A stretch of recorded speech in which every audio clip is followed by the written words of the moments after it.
Good morning. Is this on? Good morning.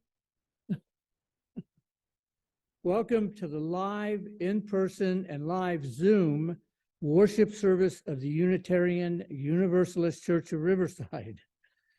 Our opening hymn this morning is number 347, Gather the Spirit, from the Gray Hymnal.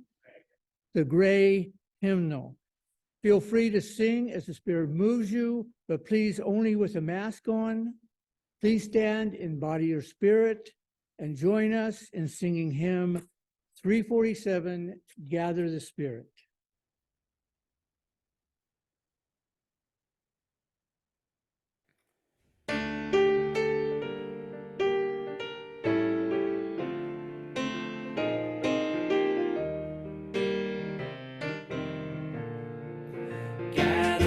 Spirit, harvest the power. Our separate fires will kindle one flame. Witness the mystery of this hour. Our trials in this life appear all the same. Gather in peace, gather in thanks, gather in sympathy now and then. Gather in hope, compassion and strength.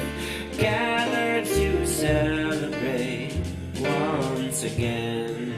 Gather the spirit of heart and mind. Seeds for the sowing are laid in store. Nurtured in love, conscious refined, with body and spirit united once more. Gather in peace, gather in thanks, gather in sympathy now and then. Gather in hope, compassion and strength. Gather to celebrate once again. Gather the spirit growing in know, drawn by the moon and fed by the sun. Winter to spring, summer to fall, the chorus of life resounding as one. Gather in peace, gather in thanks, gather in sympathy now and then.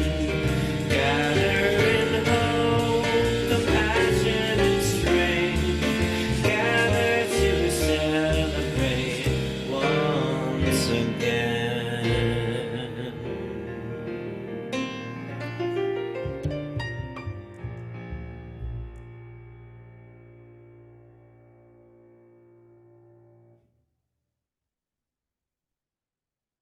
Thank you for joining us here in person, and thank you for joining us remotely by Zoom, where we will continue live streaming and posting these services on our YouTube channel for our virtual attendees. I'm Nick Williams, a member of the worship committee, and I will be your worship associate today. Other members of the worship committee you will hear from include Tinka Friend, who will read the sermon today, and Alec Peck, leading us in our hymns. I also want to thank Adam and Kate for running our audiovisual components, our ushers who will collect our donations, who are usually the Bill and Bill team, Bill Casey and Bill Rowe, and Avery, who sets up our altar and arranges our refreshments for after the service. We welcome you to join us this morning with an open mind and an open heart, and with muted electronic devices. We all come from different places, different religions, different beliefs, different backgrounds. We hope you will find comfort, connection, challenge, and love here. We hope you will find ideas that resonate with you and inspire you to live authentically in your spiritual, local, and world communities. Universalist Unitarianism is a faith, and our faith is a life-changing, life-affirming, life-saving faith. Yes, we are a faith. Although our doors are open, the pandemic is not over. So while we are in the sanctuary, please keep your masks on while singing or chanting, and let us all take personal responsibility to keep both ourselves and each other safe. Before we move into the service, there are a few announcements we would like to share. We will mention several websites, email addresses, and phone numbers. At the end of the service, we will leave up a slide with all this information, and it is available on our website. The monthly UUCR newsletter comes out at the first of every month by email and per request by postal mail. If you have something newsworthy or that you would like to contribute, email uuchurchofriverside.calendar@gmail.com or call the church office at 951-686-6515. If you would like to be added to our mailing list, please contact the church office. Our first Sunday luncheon will be served after the service. Today's theme is being prepared by Food Not Bombs. Contributions are appreciated and will be donated to the church fund. The Concerned UUs of Riverside, the community outreach arm of the SEJC, will be meeting in the SJ room on the second floor of the annex at noon, 12:30. You can find more information on the website under Social and Environmental Justice. Now, I would like to invite our Social Justice Chair, Adam Wedeking, to speak to us about community services.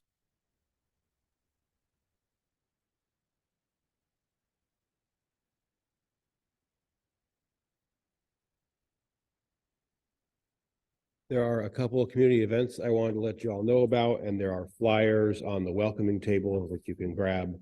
One is on Saturday, April 15th. It's a tour of Riverside looking specifically at important civil rights landmarks in history in Riverside. Four separate places. They'll talk about Jeffrey Owens, who was a victim of a hate crime attack. They'll visit Allen Chapel to talk about African American history in Riverside, Chinatown, and Sherman Indian School. So that'll be really great. And again, there's a flyer on the welcome table you can grab and learn when they're going to be at each stop. It's all one day. They're going to go through each stop, so you can check that out. There's also this flyer I spoke a week or two ago about the LGBT historic context statement that the city of Riverside is putting out. And there is a QR code. I'm not sure if this website works necessarily, but there's a QR code you can scan here to upload any information you may have about historic events, places, or people in Riverside that are important, that are historically important to the LGBTQ community. And I think they're looking at things before 2003 to make it historic. I'd also like to mention that Friday was Transgender Day of Visibility. There was a march here in Riverside for trans and queer youth autonomy. You can see the picture up here of everybody who was there at City Hall. A few of us from the church here, Tinka, who is speaking today, was with the Resistance Revival Chorus. And she was actually, if you see her during our song, she was also doing the signing for the songs there, which was great. And me and Robert and Steve were also there. If you look really closely, you can see us in that picture. As you can see, it was a big turnout. And Transgender Day of Visibility, is a day for us to recognize the importance of trans folks in our society, In honor of trans day of visibility, I would like to say on behalf of UCR to all of our trans siblings that we see you, we love you, and all of who you are is welcome here. And I would like to share this before we get started. This is called Wholeness from Sharon Weil. We speak so often of brokenness in religious life. Let us speak today of wholeness. You are welcome here, all of you. Every part of you, beautiful just the way you are. Here, you do not need to be something more or something less. No holding back, no hiding, no exerting yourself, no trying to do more or be more. You have inherent worth and dignity. Nothing to prove here. Nothing to prove to me or the person sitting next to you or to the children or anyone. You don't have to try and be witty or more quiet or more outgoing. You are beautiful. Every part of you, beautiful just the way you are. You do not need to change anything about yourself to be welcome here. Your skin, your hair, your belly, your limbs, your face, all beautiful just the way you are. You are extraordinary. Each and every one of you different from each, and each and every one of you different from each, and beautiful in your own beautiful way. Breathtaking. Let us worship together.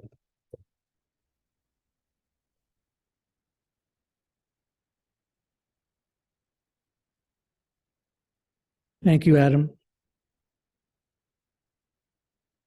Church Council will meet on the second Friday of the month in the annex. The next meeting will be at 4 p.m. on April 14th. April 14th. The yard sale has been canceled. A group has purchased all the items from the yard sale and are donating them to Savers. We are accepting donations of clothing, soft goods, and other small household items through April 14th. Please bring your donations on Thursday and Friday, April 13th and 14th. Everything will be taken to Savers on April 15th.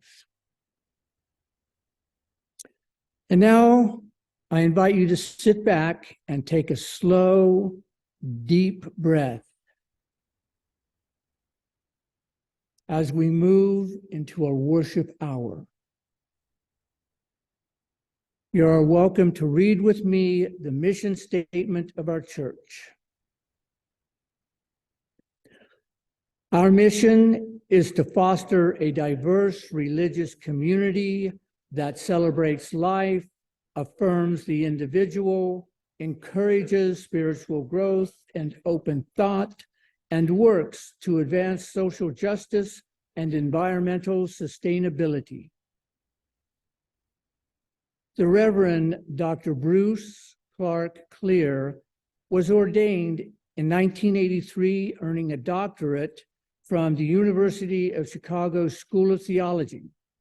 In 1993, after serving in Vancouver, Washington, and Portland, he returned to his roots in Indiana, becoming the pastor of All Souls Unitarian Universalist Church in Indianapolis, Indiana. Reverend Clark's work as a theologian and minister was defined by an abiding passion for social justice as the foundation of our church community. As pastor in each of his churches, he became an active member of the local church council of churches and an outspoken community advocate for progressive and humanitarian causes. Even though we may not individually call ourselves Christian, both the Universalist and Unitarian denominations have grown from the Christian tradition. Our largest majority of UU church members were raised in a Christian church, even though, for various reasons, most have moved away from Christian religious beliefs. Some Christian values have remained. Just join us as we look at our historical relationship with Christianity, compare the religion that Jesus taught with the religion about who Jesus was, and discover what Christian teachings and values do we as UUs still retain. We have two lightings of sacred flames. The first is the Occupied Indigenous Peoples Remembrance Candle. The second is the lighting of our own chalice, the symbol of our faith. We walk upon the traditional territories of diverse and sovereign peoples, the original people of this land who continue to cry out for justice and self-determination. This spot we occupy was first the sacred space of several groups of indigenous peoples, including the Kawia, the Cupeño, and the Serrano. We, the Universalist Unitarian Church of Riverside, light this secret flame as the stewards of the sacred and holy place. We are blessed with a space and opportunity to strive to live out our common principles, to bring justice, equity, and compassion into our daily lives, to resist all that threatens the earth and her people, and to be part of a world community with peace, liberty, and justice for all. Let these thoughts carry us forth as we journey and worship together.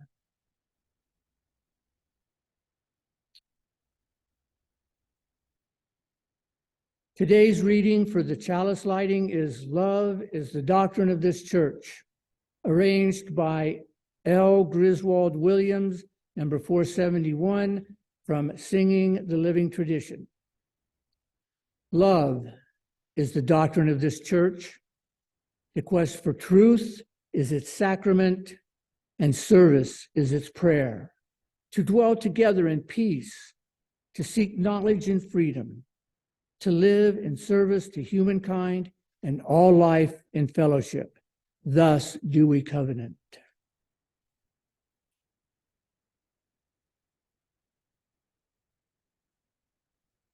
We have a tradition here at UUCR to welcome those who are visitors and perhaps returning after some time away.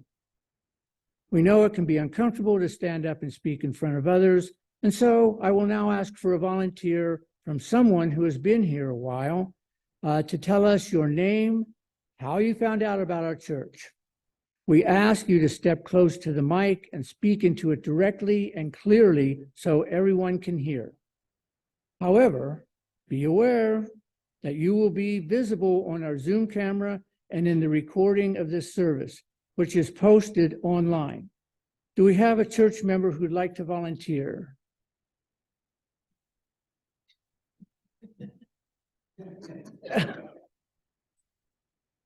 Bill?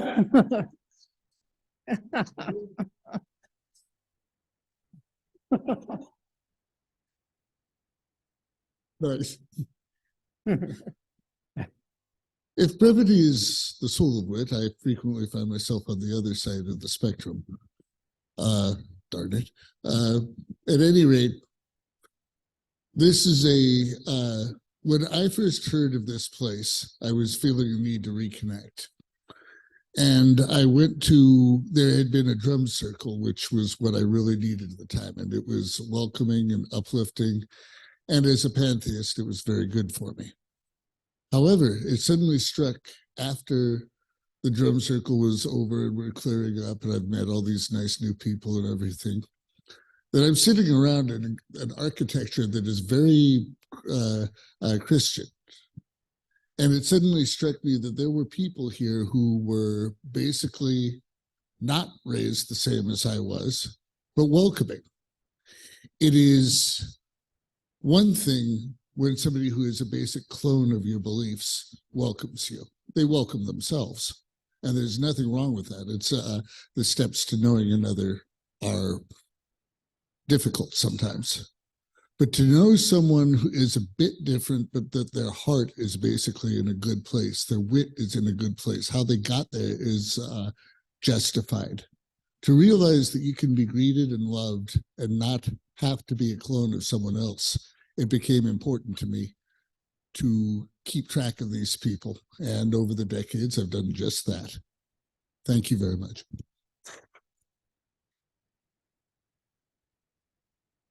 Thank you, Bill. That's how it's done.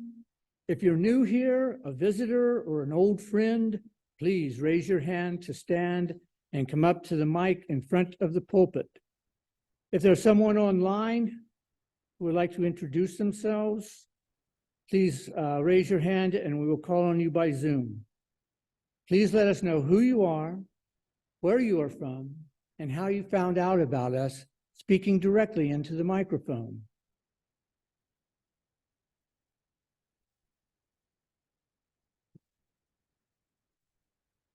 Hi, I'm Jean Garman. Had a few different aliases in my life, kind of lost track. I belong to a Unitarian church in New York for briefly, actually. I have a background before that in Quakers. I've always been a searcher in my life, even when I didn't attend churches. Always kind of asking my Jesus, because that's where I was brought up, why a lot of things. Anyway, so I moved to Riverside in about 2015, I guess, and came once or twice, but I've always been a little bit leery because I know I don't like arguing, and I have experienced churches as getting pretty argumentative a lot of times. So I found A Course in Miracles that I took really deeply, and it's one of the reasons I'm in California now, because I came to study with the first teacher, which was Kenneth Wapnick in Temecula, because I just needed these answers, because it did say some things that were all my questions that I never felt where I was getting answers to. So anyway, but I was asked to speak here, and I did speak here a couple of years ago, and on the course. And so that's kind of what got me interested, connected, I guess, here. And so we have been coming. My husband gave a talk on how to be happy. He's not a Course in Miracles person, by the way, but not against it. So anyway, that's who we are, and happy to be here.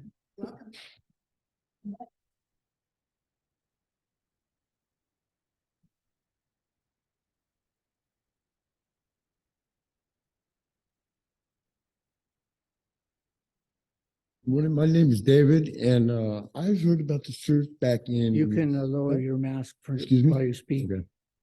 Close I to the heard- microphone. I heard about this church in the mid-'80s when I was out here in Riverside. I'm originally from Paris.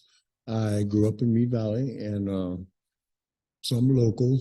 And I noticed I always look for inconsistencies. You know what I mean? I like things to be consistent, and otherwise it's just it troubles my mind all the time. So I decided to see what this church was going to be like. So I came here last week, and I talked to a few people, and this morning it's my first service. So I thank you for welcoming us as visitors to your church. Thank you.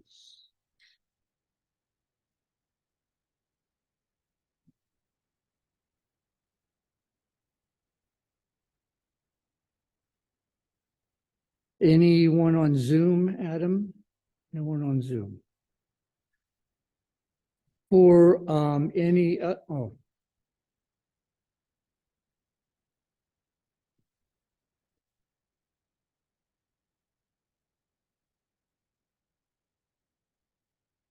Hello, I'm Laura Luna, and I've been coming here since 2004, on and off, and I think I'm ready to become official member. I learned about this from UCR, and I really think the university and colleges, you guys could pull a lot from them. But what you're doing here is very beautiful. And my son, he's 11 years old, and I've raised him with the Unitarian Universalist Church. So I guess he will become a member as well. And my son has autism, and coming here helps me a lot, and him a lot. So like I said, you guys are doing a beautiful thing here and helping a lot of people. Okay, thank you.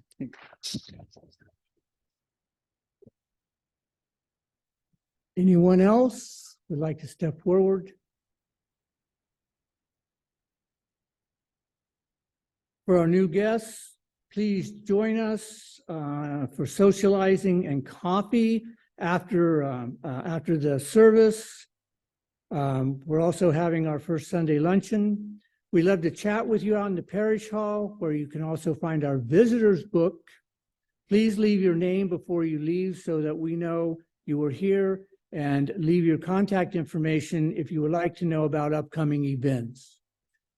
For those online, the best way to get added to the mailing list is to email the church office at admin@uuchurchofriverside.org.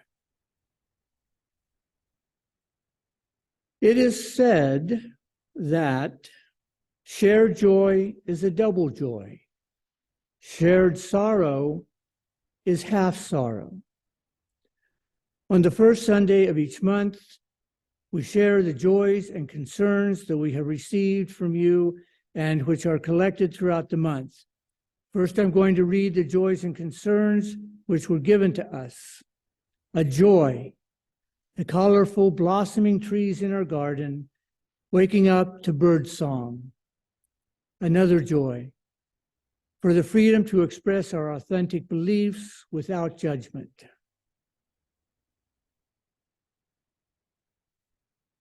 If there is anyone here in the sanctuary who would like to speak their joy or concern, please raise your hand and we will invite you to speak here at the microphone.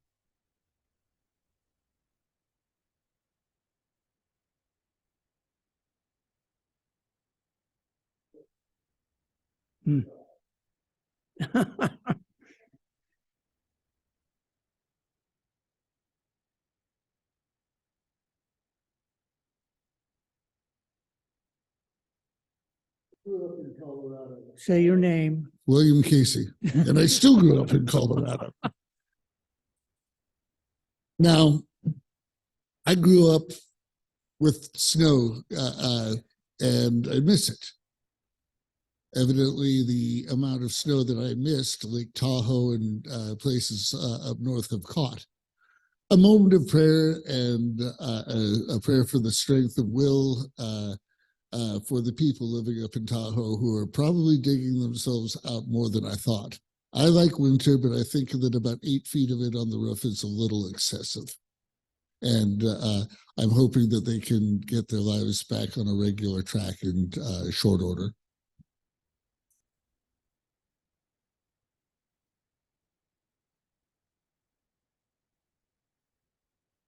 Anyone else would like to come up and share? Bill, you sparked something in me. Hi, I'm Tinka. My joy is that I live here, not in the mountains, but when it snows in the mountains, I get to enjoy how beautiful it is. And I have really enjoyed the last 2 weeks. It seems like that it's just been, the snow has been blank, on the tops of all the mountains, San Gorgonio, San Bernardino, all around our little valley here. It's just been beautiful. And I have enjoyed that vision. But I am glad that I didn't live up there while they were having all of that.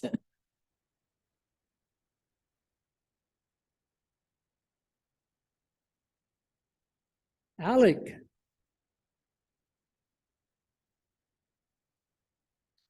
Hi, I'm Alec. I have a couple joys that I want to share.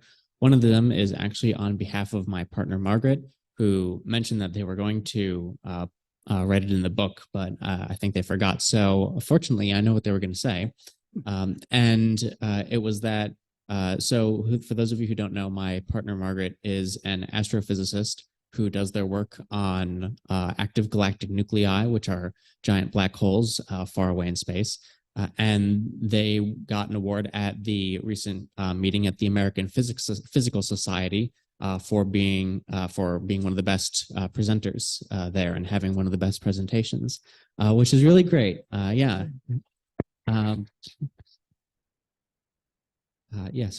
Big congratulations to them. And also, I wanted to share a joy of my own. which is an update on my grandfather who has since been moved to Illinois under the care of my parents. And it's been very difficult for them, which is not the part that I'm joyful about. But from what I hear, I get a lot of great updates from them. And I know that they recently got a therapy dog, which I know my mom is really excited about. So I think things are looking better for all of them. Thank you. Thank you.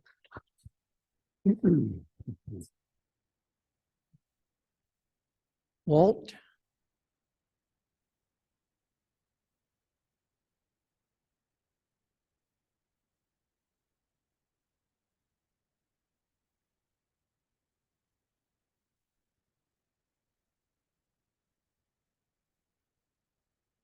Hello, I'm Walt.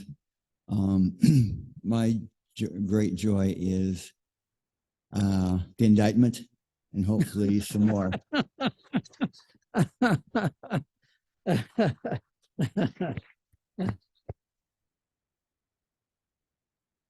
My name is Nick, and I've been in physical therapy for about a month now, and I'm doing much better.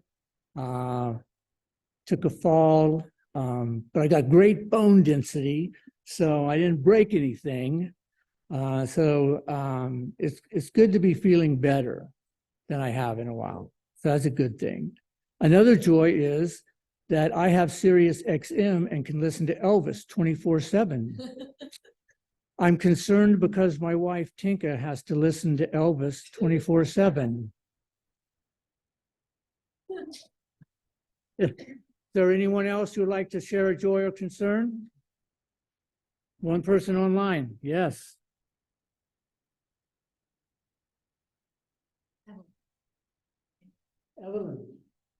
Evelyn, go ahead.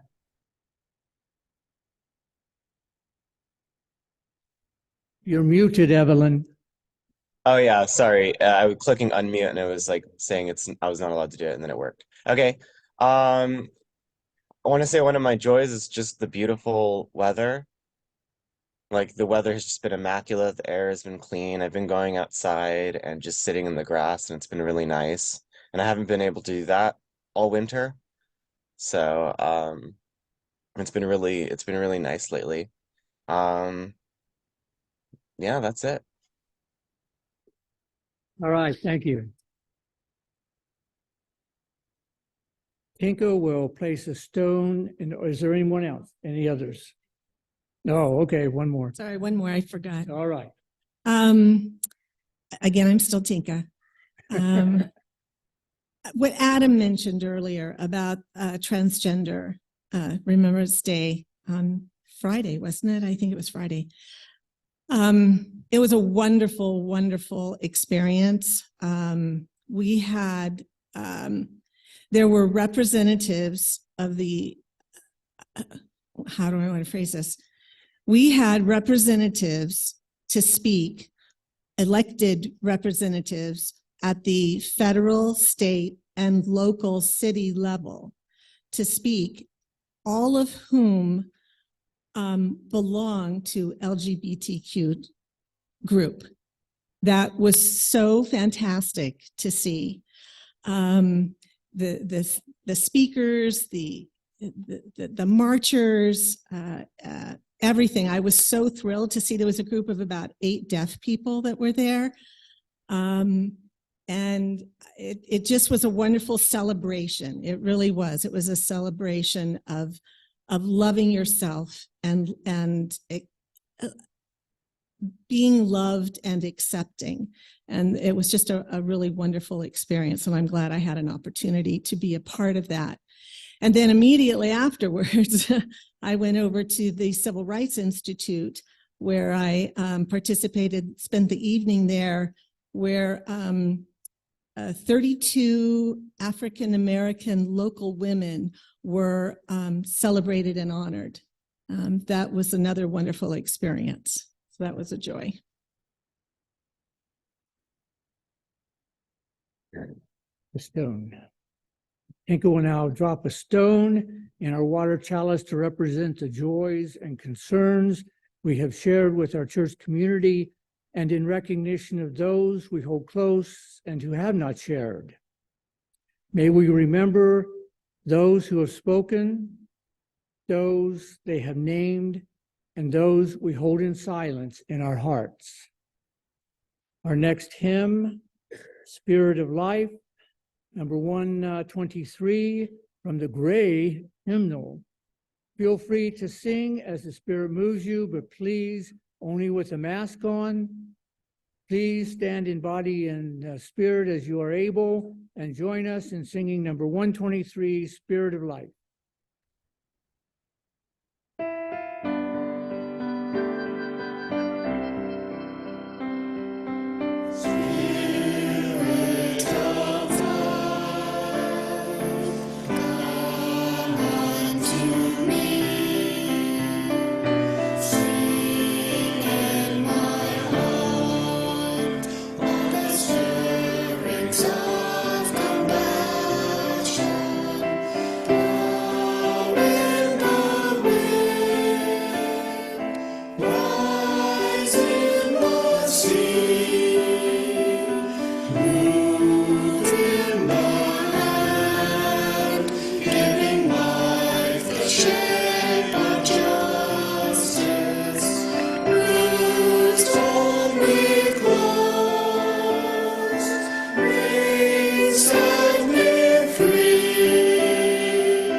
This portion of our service is to support our beloved historical church.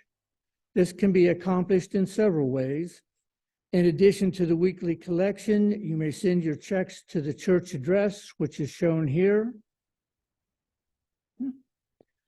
You may contribute by PayPal or the QR code, which is shown here, as well as on the church website and in the newsletter. Stater Brothers Market gives our church a rebate on Stater grocery cards, which we will have in the church each Sunday. You get the full value, and the church also receives a percentage for free. Please see our treasurer to purchase the gift cards.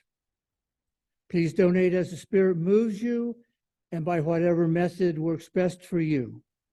Thank you for your generosity, and to those who give of their time and talent, thank you for your generous care and attention. Will the ushers please now come forward and receive the collection?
Our next hymn is number 402, From You I Receive, from the Gray Hymnal.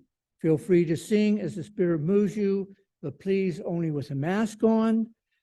Please stand in body or spirit as you are able and join us in singing hymn number 402, From You I Receive. From you I receive, to you I give, together we share from this we live. From you I receive, to you I give, together we share from this we live. From you I receive.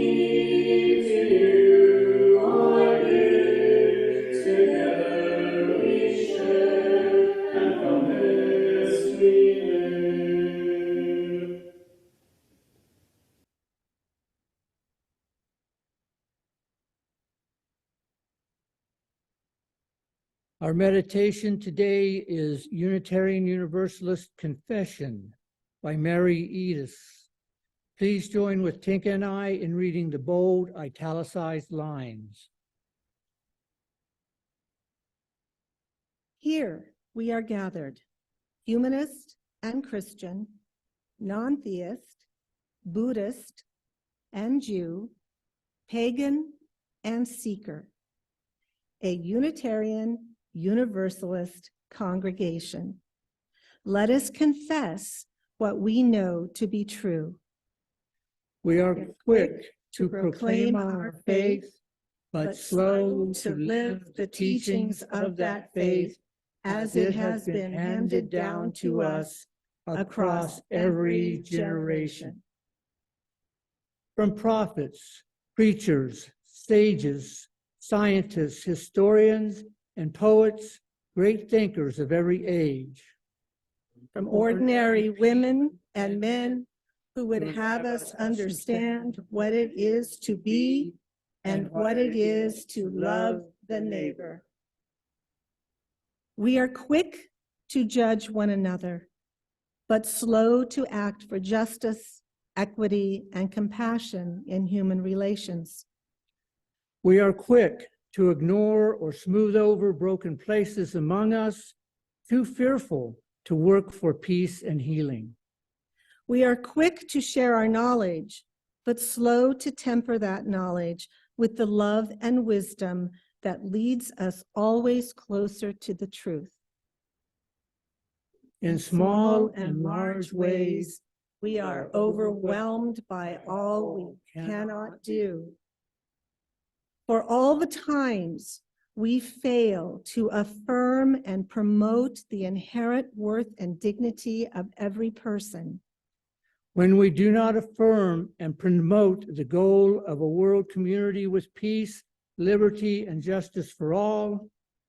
When we live as though interdependence were a personal choice and not a fact of our existence.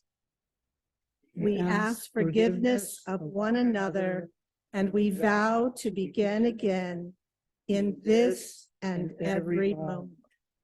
Now let us pause for a moment of silence.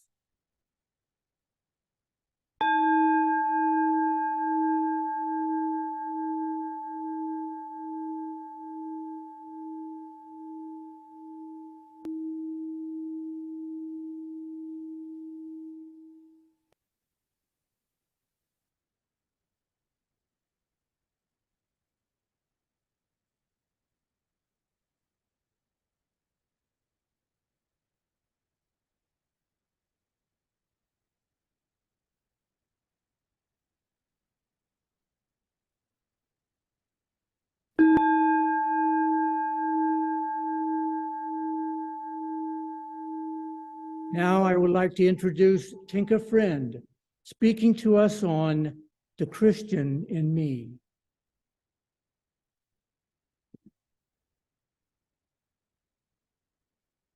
First, I want to say it's wonderful to see all of you here today. It truly is. And this is Palm Sunday. And next week it will be Easter. I am going to be out of town, so I won't be here with you at Easter. So I wore my Easter bonnet today and my little bright, cheery Easter clothes. But I am glad that I'm able to be with you this Sunday. The sermon you will be hearing this morning was taken from the worship web found on the website of the Unitarian Universalist Association. It is the third in a series of 3 sermons by Reverend Bruce Clear. The series focuses on different beliefs of 3 different types of people who find a religious home here within Unitarian Universalism. So the first one was a humanist, the second one a theist, and today a Christian. You may or may not find parts of yourself in this series. Remember that these are the words of Bruce Clear, not mine. But raise your hand if you were able to hear the first of the series that I did back in February, The Humanist in Me.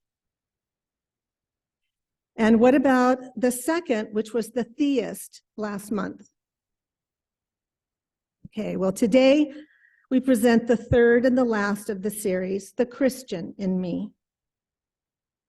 Even though we may not individually call ourselves Christians, both the Universalist and the Unitarian denominations have grown from the Christian tradition. And the largest majority of UU church members were raised in a Christian church. As we grew older and we saw many flaws in the Christian belief, we started looking around for other faith denominations that provided us with comfort and connection without forcing us to accept things that we felt were unacceptable. Unfortunately, many UU members have found it difficult to see Christian symbols or hear aspects of Christianity now without a strong, unpleasant, might I even say negative, reaction. Even though for various reasons, most have moved away from Christian religious beliefs, some Christian values have remained. There are parts of Christianity that can support and comfort us, can lead us into action, and can bring us closer to others. So let's join together this morning with an open mind and an open heart as we look at our historical relationship with Christianity, to sort of compare the religion that Jesus taught with the religion about who Jesus was, and discover what Christian teachings and values do we as UUs still retain and find useful. And now the sermon. The Christian in Me by Reverend Bruce Clear. In this series of sermons, there is much more we could do. In the first sermon, the subject was the humanist in me. The last sermon, it was the theist in me. Perhaps you could suggest even more titles that might be appropriate. I could speak of the Judaism in me, for I have been deeply influenced by that tradition. Though I make no pretense of being a scientist, I could easily claim to speak about the scientist in me. I have some sympathetic understanding for those who are looking for our roots in more primitive and earth-centered religions. And to that extent, I could also talk about the pagan in me. My list could go on, and perhaps over time, I will add to the current list. But today, I propose to speak of the Christian in me. Even though we may not call ourselves individually Christian, our denomination has grown from the Christian tradition. Further, such celebrations as Christmas Day are an important part of our culture. And no matter how secularized and commercialized it has become or may become, there is no denying that this holiday season focuses on a man for whom Christianity was established, Jesus. Christianity is the religion of Jesus, and it is appropriate to take a deeper look at the influence of that person and that religion in our lives. This is as true for Unitarian Universalists as it is for anyone. Roy Phillips' story about the cross in the closet at the Unitarian Church in St. Paul, Minnesota, is a very common story, both symbolically and literally, for Unitarian churches around the country. At some time during the last 50 years or so, the vast majority of our Unitarian churches in this country removed a cross from a prominent display in their sanctuary. One urban church I know offers a typical example. The cross was there in the front until about 20 years ago, and its removal was only mildly controversial. But most people in the church believed that Unitarianism had grown beyond its Christian roots and that the cross was no longer central to their religion. A few strongly objected, but their opposition to removing the cross had more to do with the importance of tradition than it did with theology. It was removed from the main sanctuary and placed in the small chapel in another wing of the church. Over the years, that chapel was used less and less until eventually it really became a storage place, kind of like a large closet. Today in the main sanctuary where the cross used to be, there hangs a large, beautiful tapestry of the tree of life. And this has become the visual focus for the congregation. At All Souls, our covenant is the visual focus in our sanctuary, and many people, especially new members, comment on how meaningful it is. Once in a while, though, when I hear a comment about how wonderful the covenant is, I hear it described as, it's where the cross used to be. In New England, where some of the oldest church buildings are Unitarian, it is fairly easy to identify them. Instead of a cross at the top of the steeple, there's usually a weather vane. And what goes around comes around, they say. Today, a number of Unitarians are considering our almost universal decision over the last century to remove crosses from positions of prominence in Unitarian churches. One of the earliest criticisms came in an article written about 15 years ago by Duke Gray, then the minister of the First Unitarian Church of Chicago. Duke entitled his article, "Was Dracula a Unitarian?" He pointed out an interesting coincidence. In the 1600s, Unitarianism flourished in the section of Europe that now is known as Transylvania.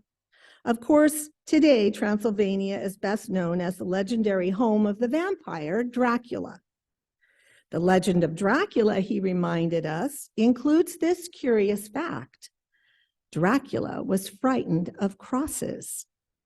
In the presence of a cross, Dracula would lose his power, cringe in fear, and run away. Duke suggested that Unitarians today, like Dracula, suffer from an ailment that he has called cross cringe. We are afraid of them, he said, and when we're around them, our feelings range from mild discomfort to rigid antagonism. There is enough truth in what Duke said that most of us will recognize what he means when he talks about cross cringe. I think the truth is far more complicated than that, though. What I would like to do this morning is symbolically bring the cross out of the closet dust it off, and look at it again. When I'm done, we may wish to put it back, and that's all right with me too. My plea is that it not be summarily discarded, that we know where it is in case we need it. I also want to talk about it in the context of my own life and my own religious views. I was born into a solidly liberal Christian home, raised in a conservatively Christian church, and socialized in a predominantly Christian culture. I suspect that much of this is true for most of you here this morning. You and I still live in a predominantly Christian culture. It is impossible for me to deny that there is a lot of Christian in me, though sometimes I may foolishly try to deny it. Whatever Christian there is in me, I have found it, upon honest reflection, to be an important and comforting source of strength. And for that, I am grateful to that Christian home, that Christian church, and that Christian culture. To identify the Christian in me, I find it easiest to begin with a look at the Unitarian relationship with Christianity. It has been a long journey for Unitarianism from the Reformation days to today. 400 years ago, all Unitarians considered themselves to be Christian. More than that, they considered themselves, as every Christian group considers itself, to be the most genuine form of Christianity. Of course, the rest of Christendom had a difficult time recognizing it. Many Unitarians today find it, well, awkward to understand how our forebears could reject the doctrine of the Trinity and still consider themselves Christian. This only attests to how miserable Unitarians have been in the art of theological persuasion from the start. Of course, theological persuasion in those days often took the shape of a sword. Early Unitarians were thoroughly biblical in their convictions, and I will explain their position briefly, but I'm not going to dwell on it. The distinction between Unitarian Christian and Trinitarian Christian is perhaps best explained by the distinction Unitarians often make between the religion of Jesus, that's the religion that Jesus taught, and the religion about Jesus, the religion that centers on who Jesus was. To the extent that there is a Christian in me, it is decidedly the religion that Jesus taught, rather than the religion about Jesus. There are really two radically different religions in the New Testament. Do you remember what your grandmother called the red letter Bible? Those were Bibles specifically printed so that the words of Jesus appeared in red print, and everything else appeared in black. Well, believe it or not, your grandmother was promoting a Unitarian Bible.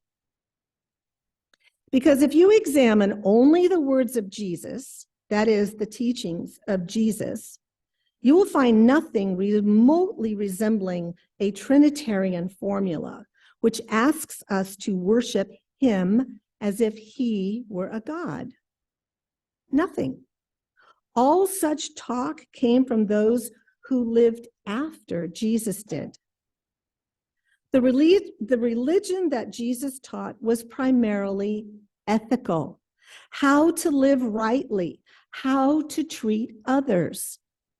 When Jesus was asked, "Teacher, what shall I do to inherit eternal life?" he did not answer with a creed that had to be believed. He answered by saying, "You must love God. You must love your neighbor as yourself." That's all you are required to do.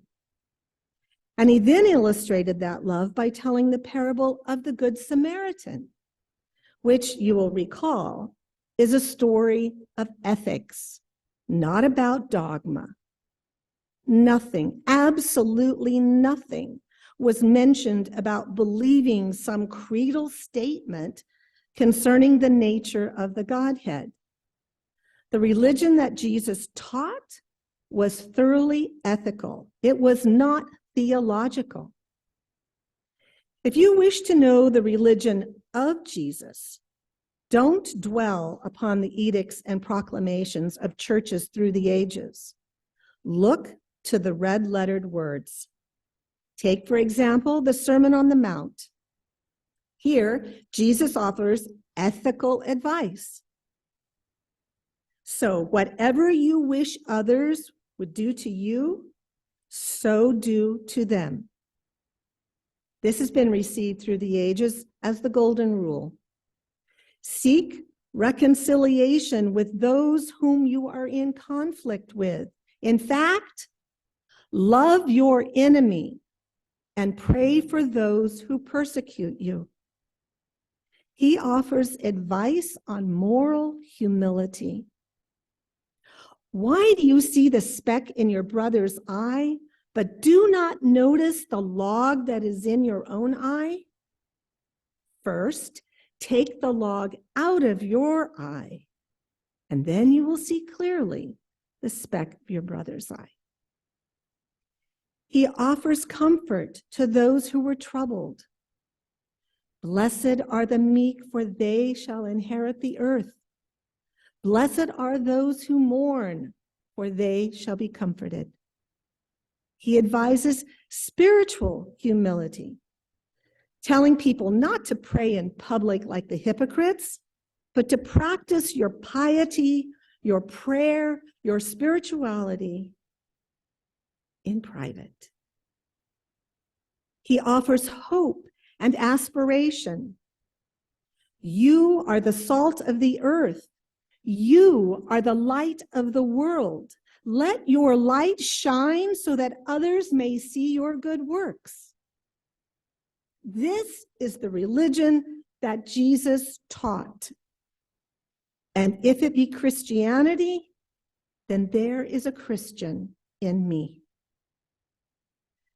The religion that Jesus taught has to do with loving your enemies, caring for the needy, putting principle above wealth and power, accepting those who are different, showing mercy, seeking justice, and many, many more. Or as Jesus himself put it, I have come to preach good news to the poor, proclaim release to the captives, recovering of sight to the blind, to set at liberty those who are oppressed. Elsewhere, he said, I have come that you may have life and have it more abundantly. That is the religion of Jesus. And that is one that I share, and one that is shared by most Unitarian Universalists I know. The Christian in me and in you remains strong to the extent that we take those teachings seriously. Unfortunately, much was to happen to Christianity that was to shape it, or at least a large part of it, into something other than what Jesus taught. After Jesus died, others came along and taught a different religion, a religion about who Jesus was. The focus of this new religion shifted attention away from the teachings of Jesus to the belief about the divine nature of Jesus. The earliest and most prominent proponent of this new religion was Paul the Apostle, the author of most of the New Testament. But you don't find many red letters in the books he wrote, because he did not teach the religion that Jesus taught. He taught a religion that centered on the doctrine that Jesus was a form of God. The distinction between these two religions is significant. In one, Jesus is human. In the other, he is God. The crucial practical difference for me, at least, is one of accessibility. If he's human, even I can aspire to follow his teachings based upon his life. If he is God, his life is no longer a model for my own, no longer accessible for how can I aspire to be a God? Some people are perplexed that Unitarian Universalists observe the Christmas holiday, wondering why we would do so if we don't worship the God Jesus. To me, the key is found in that issue of accessibility, that Jesus was like me.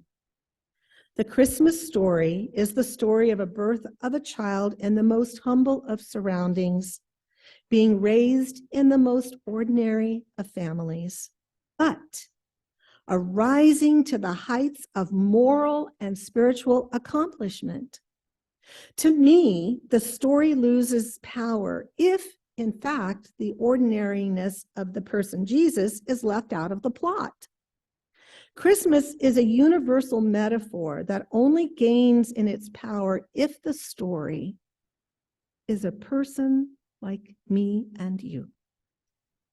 In describing the Christian in me, I have spoken so far mostly of the teacher Jesus. Let me just say a word about the religion that arose out of his teachings, Christianity. It is no secret that Christianity has had a rather checkered history. On one hand, there was the legacy of persecution, violence, and oppression. It has been used to justify evils ranging from slavery to the suppression of women's rights. On the other hand, Christianity has been the inspiration for great feats of generosity and benevolence. Hospitals and schools and children's homes and charity organizations have been formed in our society, mostly out of Christian motivation. In most cities, there are probably more Christian-based social welfare organizations that provide help to the needy than any other kind of agency. No one can deny that Christianity has given comfort and hope to countless souls over the centuries, and surely this must count as significance.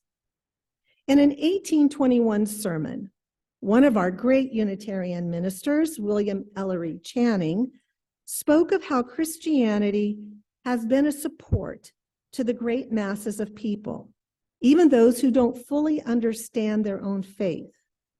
It has, he said, an exalting and consoling influence, a power to confer the true happiness of human nature, to give that peace which the world cannot give. This supports the faith of thousands who never read and cannot understand the learned books of Christian apologists who want perhaps words to explain the ground of their belief, but who hold the gospel with conviction more intimate and unwavering than mere argument ever produced. I mention this aspect of Christianity simply to honor the fact that it has, over the generations, offered profound hope, courage, and comfort to so many. Hope, courage, and comfort. Those are essential to any religion. And to the extent that my own religion contains them, I recognize Christianity as a major source for these values in me. But I return once more to history. Over the following centuries, Unitarians held firmly to their belief in Christianity as it was taught by Jesus. But something happened to Christendom over which they had no control.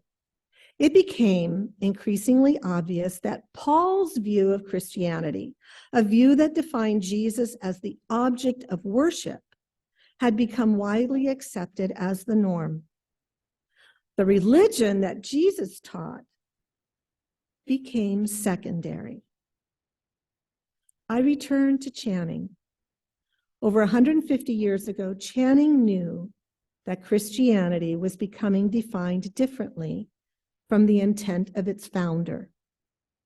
In a sermon on Christianity, he wrote the following: "When I think what Christianity has become in the hands of politicians and priests, how it has crushed the soul for ages, how it has struck the intellect with palsy and haunted the imagination with superstitious phantoms, when I think how, under almost every form of this religion, its ministers have hewn and compressed it into the shape of rigid creeds and have then pursued by menaces of everlasting woe whoever should question the divinity of these works of their hands.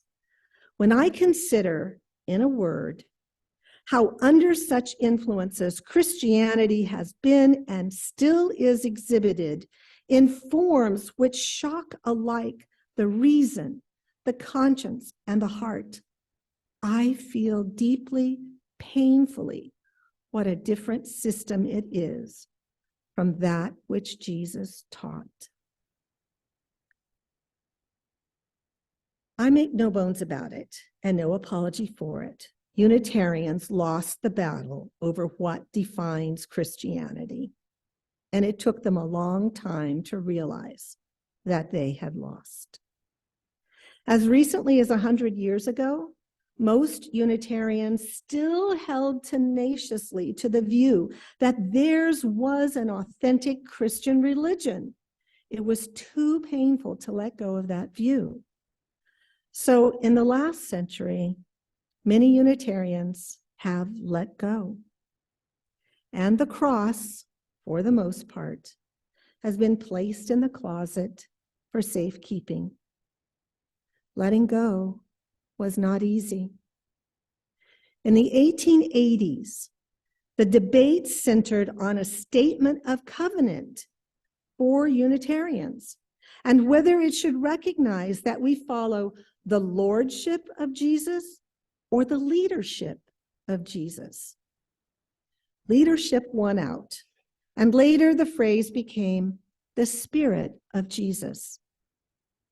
Today, our denominational covenant doesn't even mention Jesus by name.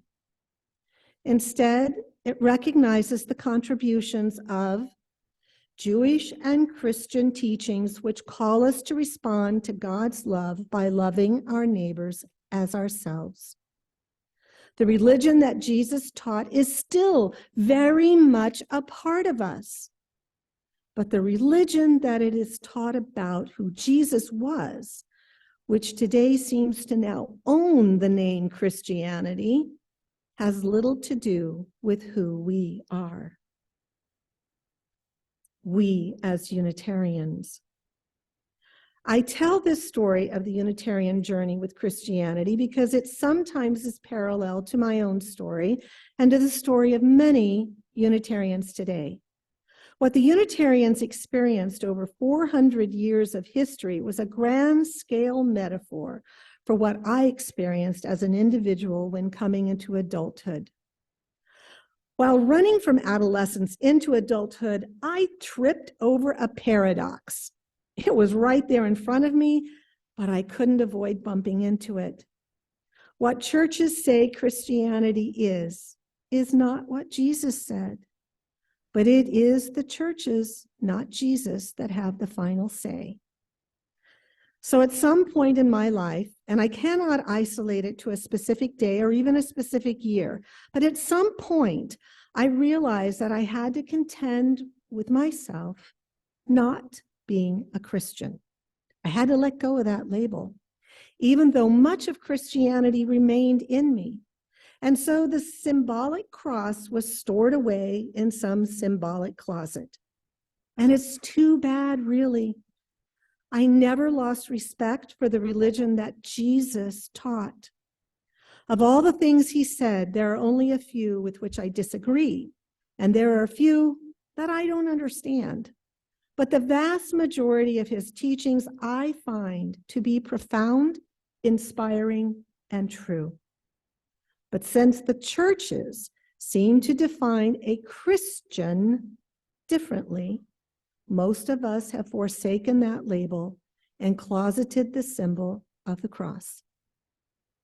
My reason for going through that history this morning is to suggest that Unitarians, while they may have closeted the symbol and the label to a large extent, have not, in my view, forsaken the religion that Jesus taught.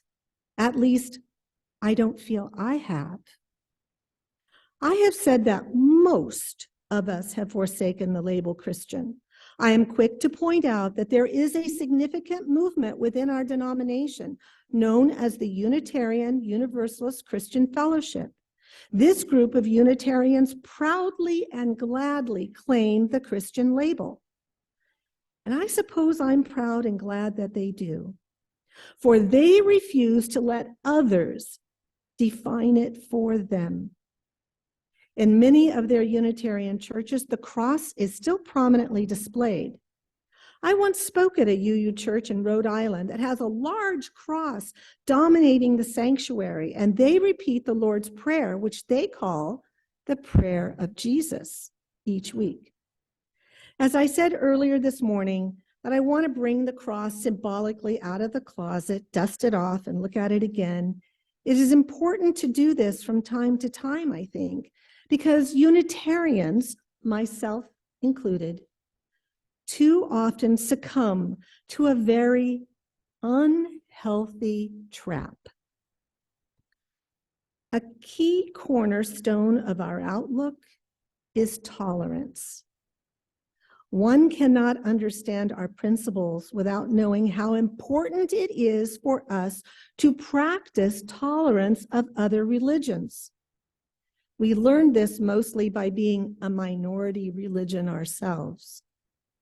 Too often, I'm afraid, our tolerance has a blind spot, and that blind spot is Christianity, especially Christianity that demands loyalty to Jesus more than loyalty to what Jesus taught. By defining and identifying this blind spot in our tolerance, I am talking about myself as much as anyone else, because I often catch myself in this trap. As a rule, you will not find me publicly criticizing Buddhism. No, sir. If I talk about Buddhism, it is to praise it, not to bury it. Just about everything I say about Judaism is sympathetic and understanding. I like nothing more than to strike up a conversation with an American Indian who can tell me about his native religion. I'm all ears and completely open. Even a Scientologist, a Mormon, or a Hare Krishna would elicit a tolerance response from me. Why is it then that tolerance comes so much harder for me when the subject is Christian religion? David Rankin, a Unitarian minister in Detroit, tells of the time he spoke at a Unitarian church in Philadelphia. He chose Christian symbolism in literature as his topic. After the service, he was asked to attend a sermon discussion in the basement. He was greeted by an angry man who shouted, "We have a free pulpit in this church, and we don't want any of that Christian garbage here." Well, like W.C. Fields, wrote Rankin, I have never returned to Philadelphia. Why is that tolerance seem so much harder for us when it comes to Christian religions? I think I know why. Those of you who have been, as I have been, a parent of a teenager, know what the books say about adolescence is very often true. Those of you who are going to be a parent of a teenager Read those books cautiously. The books say this, among other things: a teenager is going to rebel. The teenager will ignore anything you say and have little tolerance for your views. This is actually healthy, the books add encouragingly, because the adolescent is shaping his or her identity as separate from his or her parents.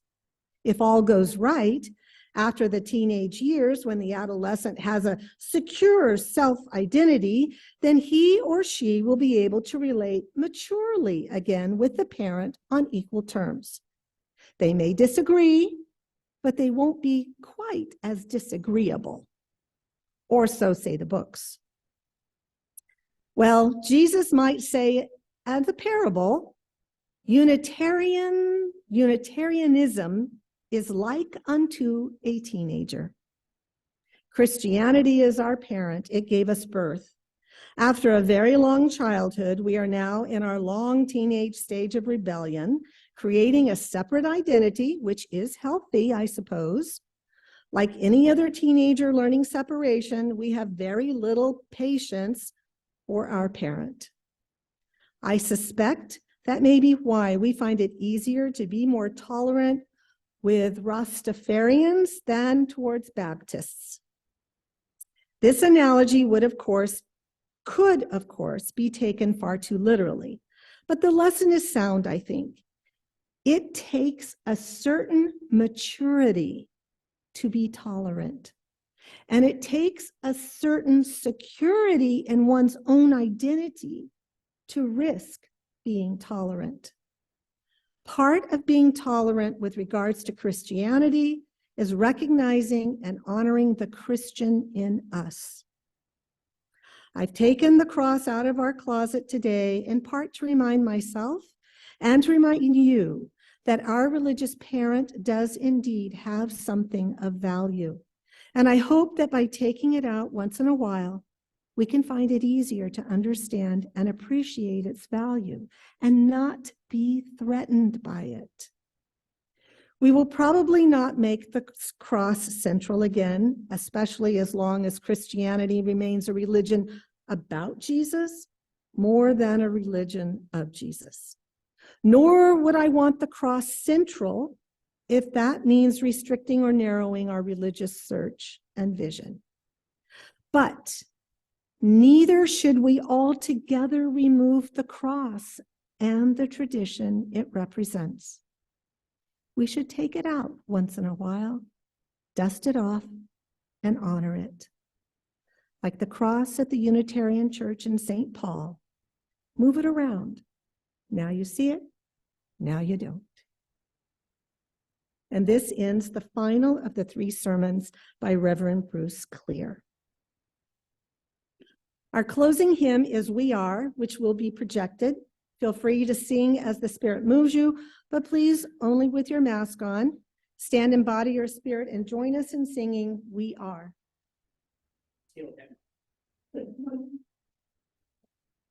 Oh, sorry.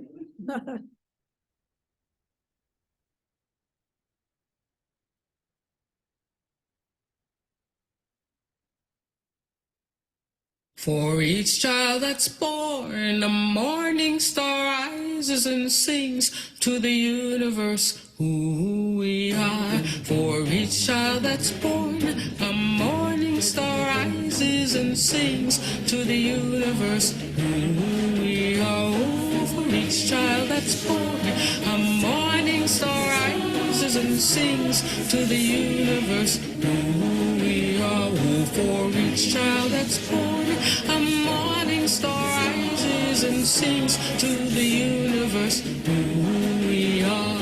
We are our grandmother's prayers, and we are our grandfather's dreamings, and we are the breath of our ancestors. We are the Spirit of God. We are mothers of courage, fathers of time, daughters of dust, and the sons of great visions. We're sisters of mercy, brothers of love, lovers of life, and the builders Makers of nations, we're seekers of truth, keepers of faith, makers of peace, and the wisdom of ages. We are our grandmother's prayers.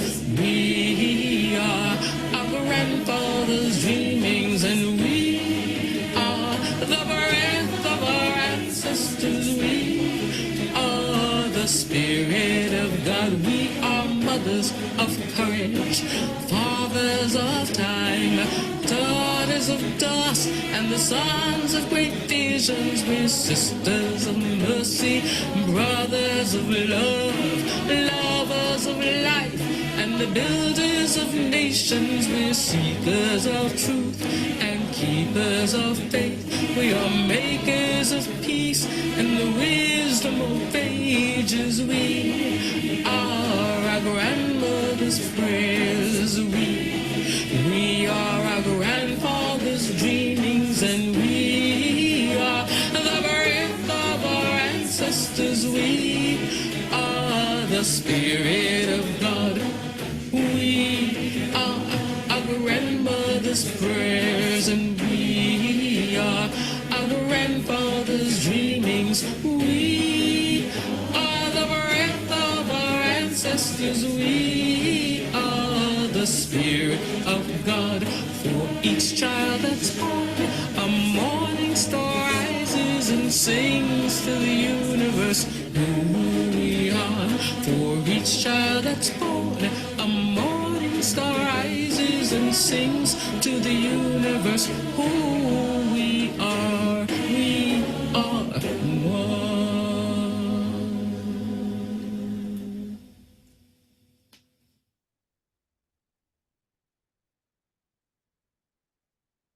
Now, we had a Unitarian Universalist confession earlier in the service, and I will now confess publicly that I struggled with which closing words would be right for this service.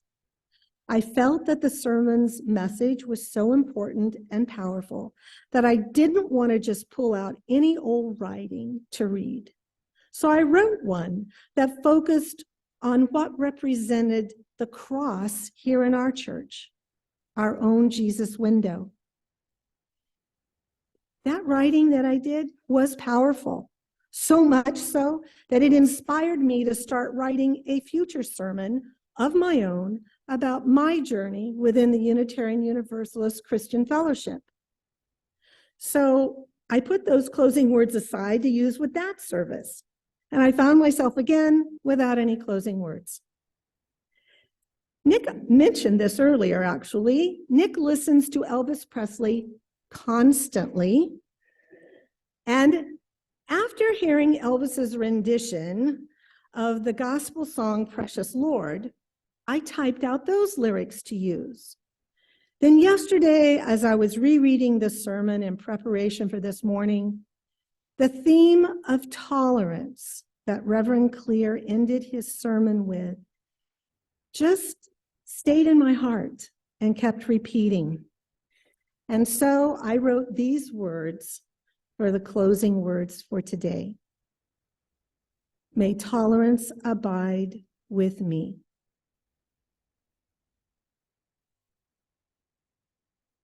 May I remember the love that resides in all people. And may I remember the fear that resides in all.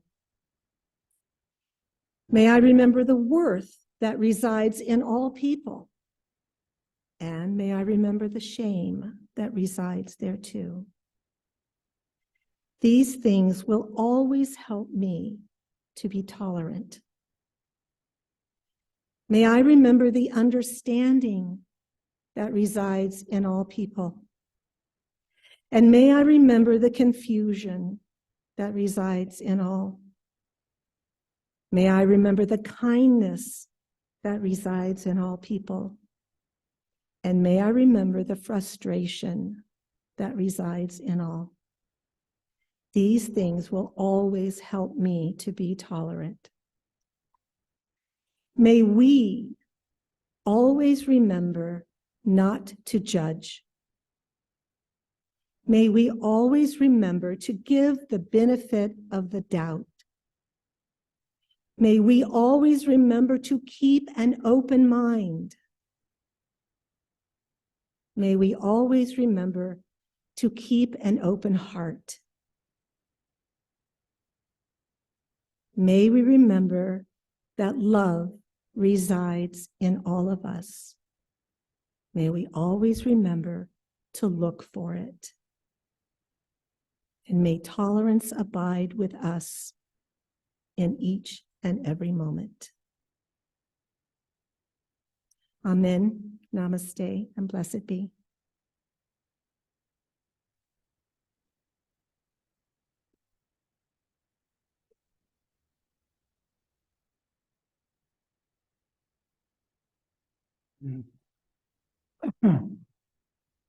Thank you, Tinka, for sharing this three-part sermon series by Reverend Bruce Clear on our different spiritual and religious beliefs found in UU churches. It is sincerely appreciated, and we look forward to seeing you again.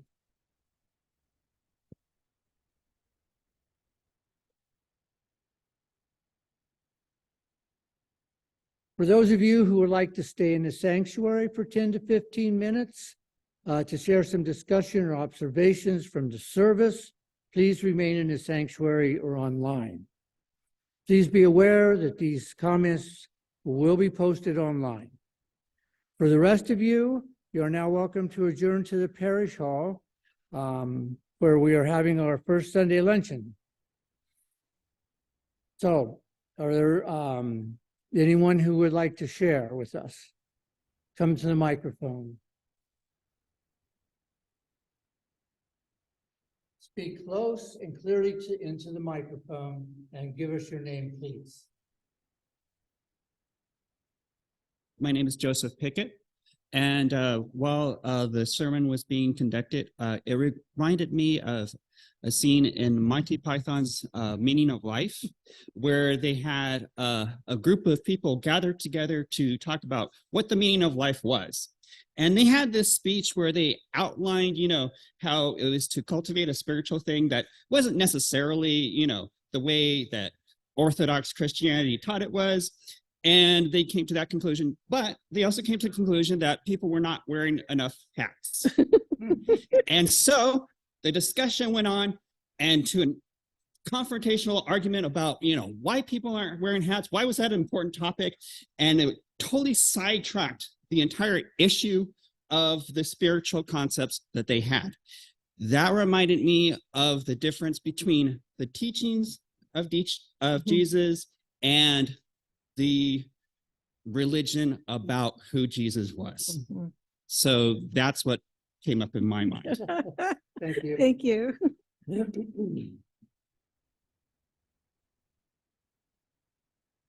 Bill? Anyone else? Maybe you was just leaving.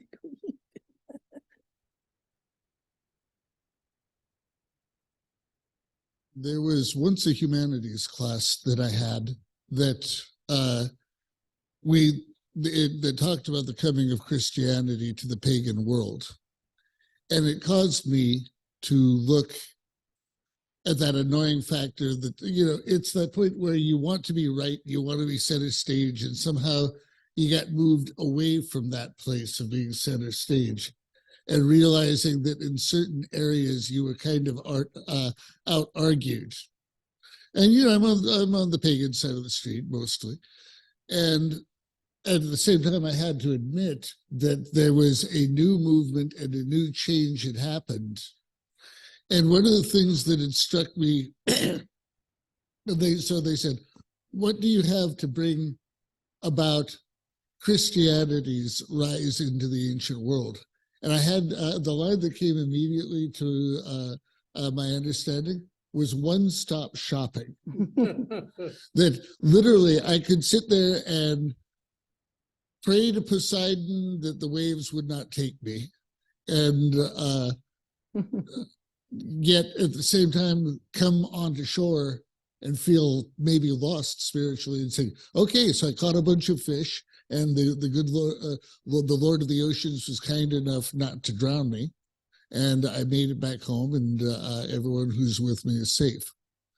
But yet at the same time, I'm still lonely or afraid or just sad about the withering of the body and the soul's place in eternity. And you realize that redemption, that coming back from a place of brokenness, is not to be mocked ever. And when that comes, when that look at Christianity, not the are you doing the forms right, but when there's that moment of realizing that rather than trying to keep a bunch of parishioners or preachers or theologians happy, when you can just say, I hurt right now, and I could really use some answers. That is the place where Christianity steps up and does the amazing things that it can do. And I've always pictured, as a person who's a polytheist, that sometimes maybe my job is to have a bunch of little footpaths, a bunch of little bridges, a log over a short ravine that I can throw down and we can connect and borrow from each other, which is, I think, the gift of a Unitarian. But to realize that there are times and places where I really need to keep that bridge to Christianity going. Whatever I am, whatever the Christians of the old age were, I have to play the modern game, and I don't want any of the uniqueness and the flavor of what has raised people through their darkest and brightest of times to go away. And that's what your service reminded me of. Thank you. Thank you. Is there anyone online that wants to say anything? Anyone over here? Linda?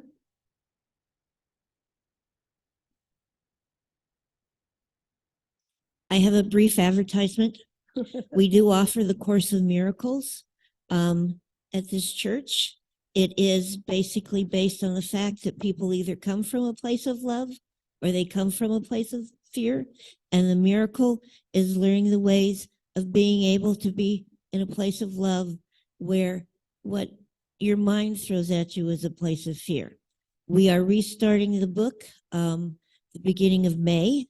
So if you have ever had any interest in participating in the Course of Miracles, we would be delighted to have you because we've shrunk as a church. Of course, the course has shrunk, and right now there are only 2 of us, but we would be delighted to have more people. And the time is flexible. We meet with what works for us, but we are totally willing to change to work. We work with what works for anybody else. So please contact me. You will find me. I am on the board, Linda Van Voris. My information's in there. I don't know where they're printing it that now, but also you can come see me if you have more questions. And I will be talking about this more. Thank you. Thank you, Linda.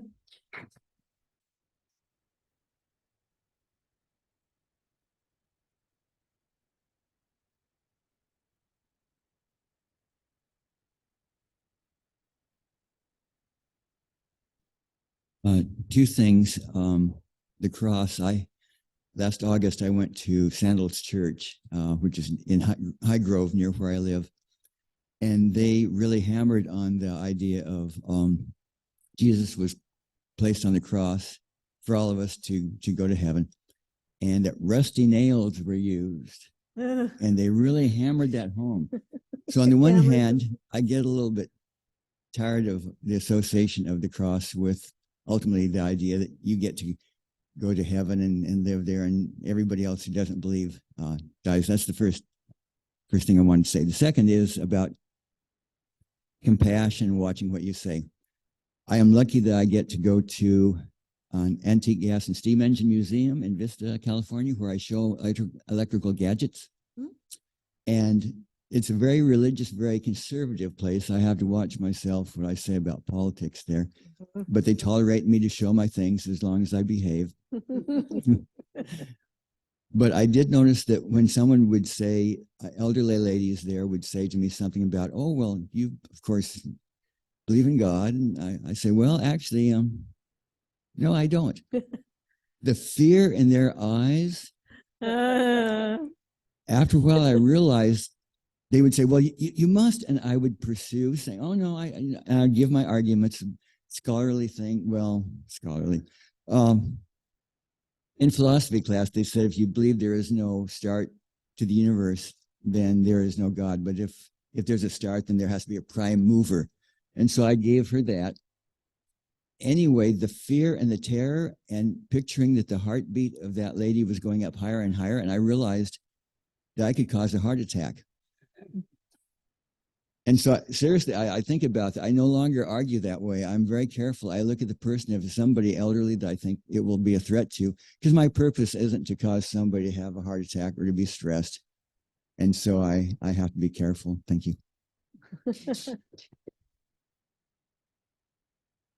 I wanted to, the section where he talks about David Rankin, who went and spoke at the Unitarian Church in Philadelphia. Remember, and the guy was like, we have a free pulpit here and we don't want to hear any of this Christian garbage. Nick and I actually went to that church while we were traveling in Philadelphia. We went to that Unitarian church, but that was 2019. And they had just had a new woman installed as a minister. But when I read this, again, that first part, we have a free pulpit in this church. What that means is that the minister or whoever's coming up for that Sunday has the freedom to put forth, what they think, or they won't be censored by the pews. So I kind of wondered if he understood, the man who made that statement in here, like, did he understand what a free pulpit really was? Because a free pulpit means we're opening ourselves to be challenged, to hear things, different things. Well, thank you. And I'll let you know when I'm going to do the one on my own. All right, join us in the parish hall. Thank you very much for coming today.